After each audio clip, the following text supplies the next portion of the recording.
Hello guys, how are you. आप देख रहे हैं केमिकल पॉइंट। मैं हूं अनीश कुमार। आज हम लोग क्लास 11th की इस वीडियो में नेचर ऑफ मैटर के बारे में रिवाइज करेंगे और हम लोग बात करेंगे कि एलिमेंट क्या होते हैं और कंपाउंड क्या होते हैं। तो एलिमेंट और कंपाउंड को जानने से पहले हमको थोड़ा सा मैटर के बारे में जानना पड़ेगा कि मैटर क्या होते हैं। तो जैसा कि हमने आपको पीछे वाली वीडियो में बता दिया है कि मैटर क्या होते हैं, उनका क्लासिफिकेशन किस प्रकार से किया गया है। तो यहाँ पर हम देखेंगे, एक बार रिवाइज करेंगे इसको। उसके बाद फिर हम लोग एलिमेंट और कंपाउंड के बारे में देखेंगे, जो कि हमारा आज का मेन टॉपिक है। यहाँ पर देखेंगे कि जो मैटर होता है वो क्या होता है, इसकी डिफिनीशन आप लोग जानते हैं। मैटर ब्रह्मांड का वह अवयव होता है जिसमें भार होता है और जो स्थान घेरता है उसे हम लोग मैटर कहते हैं। और मैटर का ज्ञान हम लोग अपनी ज्ञान इंद्रियों के द्वारा कर सकते हैं। क्लासिफिकेशन किस प्रकार से किया गया था हमने आपको बताया है कि जो मैटर है उसको दो बेस पे क्लासीफाई किया जाता है।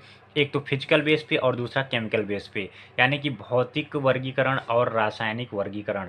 भौतिक वर्गीकरण के आधार पर अगर देखेंगे तो द्रव्य तीन प्रकार के होते हैं। एक होता है सॉलिड, दूसरा होता है लिक्विड और तीसरा होता है गैस। अगर हम देखें इधर, तो अगर केमिकली बेस पे इसको डिवाइड करें, ये तो आप जानते ही हैं कि फिजिकल वे भौतिक जो वर्गीकरण है उसके आधार पर आप जानते हैं द्रव्य की तीन अवस्थाएं होती हैं, सॉलिड, लिक्विड और गैस। अगर इसी द्रव्य को हम लोग केमिकली बेस क्लासीफाई करें, यानी केमिकल क्लासिफिकेशन करें इनका, तो आपको ये दो चीज़ें मिलेंगी, दो पार्ट मिलेंगे। एक तो मिक्सचर मिलेगा जिसे हम लोग मिश्रण कहते हैं, और दूसरा मिलेगा प्योर सब्सटेंस जिसे कि हम लोग शुद्ध पदार्थ कहते हैं। अगर हम लोग केमिकली बेस्ड मिक्सचर को अगर आगे क्लासिफाई किए करें तो क्या होगा, देखिए। होमोजीनियस और हेट्रोजीनियस दो टाइप के आपको मिक्सचर मिलते हैं, समांगी मिश्रण और विषमांगी मिश्रण। समांगी मिश्रण में क्या होता है कि जो आपका सॉल्वेंट होगा उसी की तरह आपका पूरा का पूरा विलयन दिखेगा, मिश्रण दिखेगा। जबकि हेट्रोजीनियस में क्या होता है, हेट्रोजीनियस में दोनों आपके सोल्यूट और सॉल्वेंट वो अलग अलग प्रॉपर्टी शो करते हैं और अलग अलग फिजिकल अपीयरेंस देते हैं। यानी कि जो सुक्रोज और वाटर यानी कि चीनी और जल का जो मिश्रण है वो होमोजीनियस मिक्सचर के अंतर्गत आएगा। जबकि हेट्रोजीनियस के अंतर्गत अगर आप लोग नमक और चीनी को आपस में मिला देंगे तो ये आपका हेट्रोजीनियस मिक्सचर बन जाएगा। तो आपने यहाँ पर देखा कि मिक्सचर के कितने टाइप हैं, दो टाइप हैं, जो कि हमने आपको पीछे वाली वीडियो में इसको बता दिया है। अगर हम लोग प्योर सब्सटेंस को डिफाइन क्लासीफाई करें, प्योर सब्सटेंस तो दो प्रकार के होते हैं। एक होता है एलिमेंट और दूसरा होता है कंपाउंड। एलिमेंट आप जानते हैं, एलिमेंट को हम लोग तीन पार्ट में डिवाइड कर सकते हैं, मेटल, नॉन मेटल और मेटलॉइड्स के अंतर्गत। यानी कि जो एलिमेंट होते हैं वो क्या होते हैं हमने आपको बताया है। आज उसको हम लोग अच्छे से डिफाइन करेंगे कि एलिमेंट्स क्या होते हैं, कंपाउंड्स क्या होते हैं। यहाँ पर देखेंगे तो ये मेटल, नॉन मेटल और मेटलॉइड तीन पार्ट में डिवाइड होते हैं एलिमेंट जो भी हैं। और कंपाउंड की बात करें तो ये कंपाउंड जो होंगे वो ऑर्गेनिक और इनऑर्गेनिक दो पार्ट में डिवाइड होते हैं। ऑर्गेनिक कंपाउंड ऐसे होते हैं जिसमें कि कार्बन होता है और इनऑर्गेनिक कंपाउंड ऐसे होते हैं जिसमें कार्बन अब्सेंट रहता है। तो यहाँ पर आपने देख लिया क्लासिफिकेशन। अब हम लोग अगर सीधे बात करें कि एलिमेंट और कंपाउंड क्या होते हैं, जो कि बहुत बेसिक चीज़ है, इसे आपको जानना चाहिए। अगर आप इसे जानेंगे तो आपको कोई भी प्रॉब्लम नहीं आएगी केमिस्ट्री पढ़ने में। तो यहाँ पर देखिए बेसिक चीज़ देखते हैं हम लोग, एलिमेंट क्या है, तत्व क्या है। तो आप यहाँ पे ध्यान से देखेंगे तो आपको एक बार में समझ में आ जाएगा कि एक समान प्रकार के परमाणुओं से मिलकर बने हुए शुद्ध पदार्थ तत्व कहलाते हैं। बहुत ही सिंपल डिफिनीशन है कि जो जितने भी एलिमेंट हैं उसको हम लोग एक समान प्रकार के परमाणुओं से अगर मिले हैं, मिलकर बने हैं, तब उसे हम लोग तत्व कहेंगे। अगर वो डिफरेंट टाइप से मिले हुए हैं, अलग अलग परमाणुओं से मिलकर बने हैं, तब उसे हम लोग कंपाउंड के अंतर्गत रखेंगे, जिसे कि हम लोग आगे देखेंगे। तो एलिमेंट और कंपाउंड, एलिमेंट जो होते हैं वो सिंपल सब्सटेंस होते हैं और तत्व को भौतिक एवं रासायनिक विधियों द्वारा और अधिक सरल घटकों में हम लोग पृथक नहीं कर सकते हैं। देखिए एलिमेंट क्या होते हैं, जैसे कि यहाँ पर हम एक एलिमेंट लेते हैं हाइड्रोजन। तो हाइड्रोजन जो भी एक एलिमेंट है, तो हाइड्रोजन की जितने भी एटम होंगे वो केवल एक टाइप के होंगे, उनका एटॉमिक नंबर भी क्या होगा, सेम होगा। अगर हीलियम देखें, बेरिलियम देखें, boron, carbon, nitrogen, oxygen, lithium, sodium, chlorine, iron, copper, etc, ये सभी जो हैं एलिमेंट्स हैं। एलिमेंट्स क्या होते हैं, अगर आप आयरन लेंगे तो आयरन में केवल आपको Fe के मॉलिक्यूल मिलेंगे, Fe के परमाणु मिलेंगे। यही ढेर सारे परमाणु आपस में कंबाइंड होकर के एक बहुत कॉम्प्लेक्स कॉम्प्लेंट एलिमेंट का निर्माण करते हैं। तो एलिमेंट को अगर आपसे कोई पूछे कि एलिमेंट्स क्या होते हैं, तो आप बताइएगा कि एक समान प्रकार के परमाणुओं से मिलकर बने हुए शुद्ध पदार्थ तत्व कहलाते हैं, और तत्व को भौतिक और रासायनिक विधियों के द्वारा पृथक नहीं किया जा सकता है और उनके सिंपल कंपोनेंट में। तो यहाँ पर आप देखेंगे कि एलिमेंट्स क्या होते हैं। एलिमेंट्स एक एक समान प्रकार के परमाणुओं से मिलकर बने हुए शुद्ध पदार्थ तत्व कहलाते हैं। तो आपको समझ में आ गया होगा कि एलिमेंट क्या होते हैं। एलिमेंट हमारे पास में आज लगभग 118 हैं। 118 में से 92 जो एलिमेंट्स हैं वो नेचर में मिलते हैं। बाकी जितने भी एलिमेंट्स बचे हुए हैं वो सब मैन मेड हैं। तो एलिमेंट की सबसे बड़ी प्रॉपर्टी यही होती है कि वो समान प्रकार के परमाणुओं से मिलकर बने होते हैं। वो समान प्रकार के परमाणुओं से मिलकर बने होते हैं, अर्थात सभी परमाणुओं का जो परमाणु क्रमांक होगा वो समान होगा। परमाणु क्रमांक क्या होता है, अगर आपको नहीं पता है तो आप सुनिए कि परमाणु क्रमांक क्या होता है। कोई भी एलिमेंट है उसके एलिमेंट के एटम के अंदर कोई भी एटम है, परमाणु है, उसके अंदर जितना भी धन आवेश होगा उसी को हम लोग एटॉमिक नंबर कहते हैं।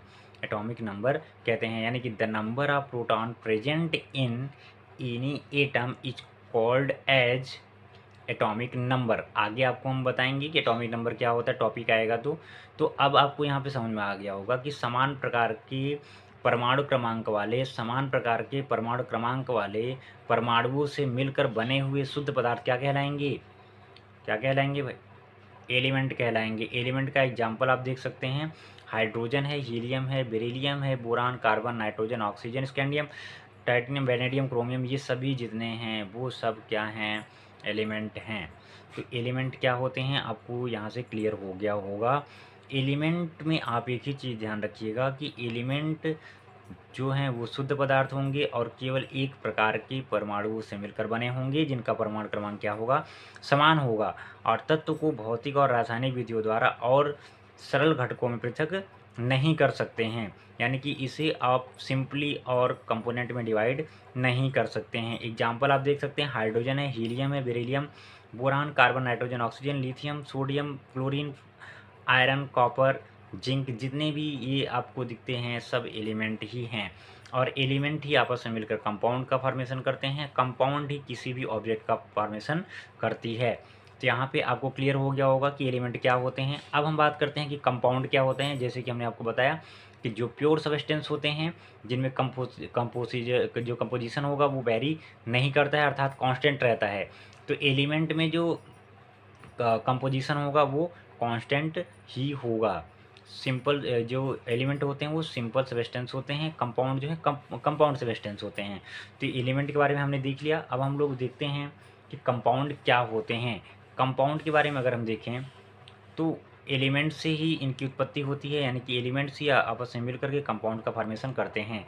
डिफिनीशन के तौर पे अगर आप देखें कंपाउंड क्या होते हैं, यौगिक क्या होते हैं, तो आप देख सकते हैं यहाँ पर कि भिन्न प्रकार के तत्वों के रासायनिक संयोग से बने हुए शुद्ध पदार्थ यौगिक कहलाते हैं। यानी कि जो यौगिक होते हैं, कंपाउंड होते हैं, वो भी शुद्ध पदार्थ होते हैं, लेकिन तत्व और इनमें अंतर क्या होता है यहाँ पर देख सकते हैं आप कि भिन्न प्रकार के तत्वों के रासायनिक संयोग एक निश्चित अनुपात से, यानी कि जो भिन्न भिन्न प्रकार के तत्व होंगे, जैसे कि आपने पीछे देखा था एलिमेंट, अगर वो रासायनिक संयोग करते हैं और वो संयोग कैसा होना चाहिए, एक निश्चित अनुपात में होना चाहिए। अगर इस प्रकार से कोई भी कंपाउंड बना हुआ है तब इसे हम लोग शुद्ध पदार्थ कहेंगे, और शुद्ध पदार्थ के अंतर्गत ये यौगिक कहलाएंगे। तो यौगिक की परिभाषा यही होती है, यौगिक की डिफिनीशन यही होती है कि भिन्न प्रकार के तत्वों के रासायनिक संयोग कैसा होना चाहिए, एक निश्चित अनुपात में होना चाहिए। अभी हम आपको बताते हैं निश्चित अनुपात किस प्रकार से होता है। अगर इससे कोई भी सब्सटेंस बना है तो उसे हम लोग यौगिक कहते हैं। यौगिक के बारे में देखिए एक चीज़ और है कि जो भौतिक और रासायनिक विधियों द्वारा हम यौगिकों को उनके घटक कणों में अपघटित कर सकते हैं, जबकि एलिमेंट में ऐसा नहीं होता है। एलिमेंट में हम लोग और छोटे कंपोनेंट में डिवाइड नहीं कर सकते हैं। तो देखें यहाँ पर, तो जो कंपाउंड है, एग्जाम्पल यहाँ पर देखेंगे तो H2O, ये अगर H2O का एग्जाम्पल देखें यहाँ पर, तो आप देख सकते हैं यहाँ पर कि हाइड्रोजन का अनुपात यहाँ पर कितना है 2 और ऑक्सीजन का अनुपात कितना है 1। तो यहाँ पर आप देखेंगे ये एक निश्चित अनुपात में संयोगित हैं और एक कंपाउंड का निर्माण कर रहे हैं। NaCl में अगर आप देखें तो ये भी एक कंपाउंड है, क्योंकि ये अलग अलग एलिमेंट्स से मिलकर बना है, लेकिन इसमें कंपोजिशन क्या है, समान है। यहाँ पर देखेंगे कि एक Na के साथ में एक Cl प्रेजेंट है, यानी कि यहाँ पर अनुपात 1:1 यानी कि 1:1 है। अगर हम लोग NH3 की बात करें, अमोनिया की बात करें, तो यहाँ पर देखेंगे कि नाइट्रोजन आपका एक पार्ट है और हाइड्रोजन का कितने पार्ट लगे हैं, 3। तो यहाँ पर ये जो रेशियो आप देख रहे हैं ये एक निश्चित अनुपात है, ये एक यौगिक है। CO2 अगर देखें तो यहाँ पर कार्बन की जो संख्या है वो 1 और उसके साथ में ऑक्सीजन की संख्या कितनी है, 2। तो यहाँ पर आप देख रहे हैं कि ये अनुपात निश्चित होता है। अब कार्बन डाइऑक्साइड आप चाहे जहाँ से ले लेंगे, किसी भी सोर्स से आप उसको प्रोड्यूस करेंगे, किसी भी सोर्स से आप गेन करेंगे, तो वहाँ पर ये अनुपात फिक्स होगा, अनुपात निश्चित होगा। मीथेन की बात करें CH4 की, तो यहाँ पर आप देख सकते हैं एक कार्बन के साथ में 4 हाइड्रोजन लगे हुए हैं, यानी कि 1:4 यानी कि 1:4 ये अनुपात है। तो अगर अनुपात निश्चित रहता है, अब मीथेन आप चाहे जहाँ से प्रोड्यूस करोगे उसमें यही अनुपात होगा। H2 आप चाहे जहाँ से लोगे, चाहे जिस भी प्लेस से लोगे, आपको यही प्राप्त होगा, अनुपात यही प्राप्त होगा। तो आपने यहाँ पर देखा कि कंपाउंड क्या होते हैं। हम जल्दी से डिफाइन कर देते हैं एलिमेंट और कंपाउंड को, उसके बाद ये वीडियो ऑफ करते हैं। मिलते हैं नेक्स्ट वीडियो में, उसके बाद हम लोग फिजिकल एंड केमिकल चेंजेस के बारे में बात करेंगे। अब देखेंगे यहाँ पर एलिमेंट क्या होते हैं। एक समान प्रकार के परमाणुओं से मिलकर बने हुए शुद्ध पदार्थ क्या कहलाते हैं, एलिमेंट कहलाते हैं। और भौतिक तथा रासायनिक विधियों के द्वारा हम लोग एलिमेंट्स को उनके और सरल घटकों में अपघटित नहीं कर सकते हैं। एग्जाम्पल आपने देखा था, जैसे carbon, hydrogen, nitrogen, oxygen, fluorine, neon, ये सभी चीज़ें क्या हैं, एलिमेंट हैं। एलिमेंट में केवल एक ही प्रकार के परमाणु पाए जाएंगे। कंपाउंड की बात करें अगर, तो कंपाउंड भिन्न प्रकार के तत्वों के रासायनिक संयोग से, यानी कि भिन्न भिन्न प्रकार के जो एलिमेंट हैं, अगर वो एक निश्चित अनुपात में मिल जाते हैं, तो इससे एक शुद्ध पदार्थ का निर्माण होता है, जिसे हम लोग कंपाउंड कहते हैं, यौगिक कहते हैं। और यौगिक को हम लोग भौतिक और रासायनिक विधियों के द्वारा उनके घटक कणों में अपघटित कर सकते हैं। जैसे जहाँ पर H2O है, अगर इसे आप हीट करेंगे तो ऑक्सीजन अलग हो जाएगी और हाइड्रोजन अलग हो जाएगा। NaCl को आप बहुत ज़्यादा टेम्परेचर दोगे तो ये Na अलग और Cl अलग हो जाएगा। अमोनिया को अगर आप टेम्परेचर देंगे तो ये नाइट्रोजन अलग और हाइड्रोजन अलग हो जाएगा। कार्बन डाइऑक्साइड को बहुत ज़्यादा एक्सिस टेम्परेचर पे गर्म करेंगे, हीट करेंगे, ज़्यादा ऊर्जा देंगे इसको, तो ये सेपरेट हो जाएंगे एक दूसरे से, यानी कि कार्बन अलग और ऑक्सीजन अलग। इसी प्रकार से मीथेन के अंदर कार्बन और हाइड्रोजन ये पृथक हो जाएंगे अगर बहुत ज़्यादा इनको टेम्परेचर दिया जाएगा तब। तो आप समझ सकते हैं कि यहाँ पे अनुपात क्या रहता है, निश्चित रहता है। यौगिक में अनुपात निश्चित होता है। तो यहाँ पर हम लोग इस वीडियो को स्टॉप करते हैं और नेक्स्ट वीडियो में हम लोग फिजिकल एंड केमिकल चेंजेस के बारे में बात करेंगे। तो मिलते हैं नेक्स्ट वीडियो में, तब तक के लिए थैंक यू, टेक केयर।